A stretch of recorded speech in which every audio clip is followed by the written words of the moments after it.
विवेक को अपनी शक्ल और अक्ल पर बहुत घमंड था। वह दूसरों को ताना मारता, मजाक उड़ाता और खुद को हमेशा सही समझता। छुट्टियों में वह गांव अपनी दादी के घर जाता है। वहां एक कमरा हमेशा बंद रहता था। दादी कहती थी, उस कमरे में सिर्फ वो जा सकता है जो खुद को पूरी तरह जान चुका हो। विवेक को चैलेंज पसंद था। एक रात वह चुपके से कमरे में घुस जाता है।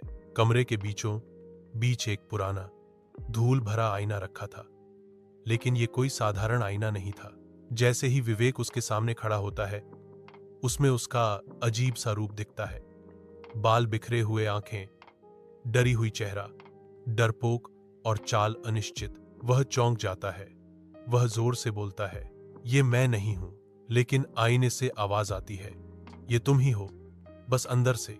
हर बार कुछ और दिखता है। हर बार जब विवेक आईने के सामने खड़ा होता, जब वह झूठ बोलता, तो आईने में उसकी जुबान काली हो जाती। जब वह किसी पर हंसता तो आईना उसे रोता हुआ दिखाता।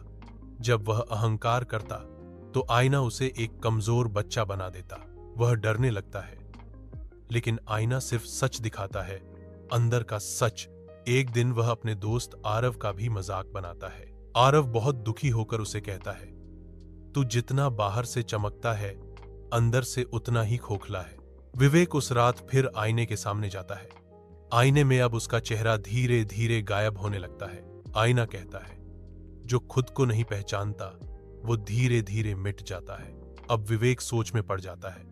वो खुद को बदलने की कोशिश करता है, दूसरों की मदद करता है, झूठ बोलना बंद करता है, तारीफ की जगह समझ दिखाता है, आईने से डरने की जगह खुद को समझने लगता है। कुछ हफ्तों बाद वह दोबारा आईने के सामने जाता है।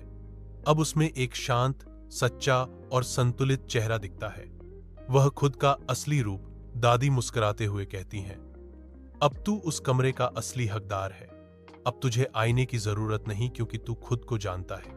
विवेक आईना किसी और को नहीं देता, बल्कि एक चिट्ठी लिखता है।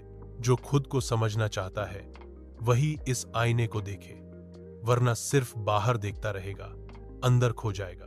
कहानी से सीख, असली आईना हमारा अंदर होता है। खुद को समझना सबसे बड़ा ज्ञान है। जो दूसरों को छोटा दिखाता है वो खुद को खो देता है। सच्चा रूप वही होता है जो बिना दिखे भी साथ हो।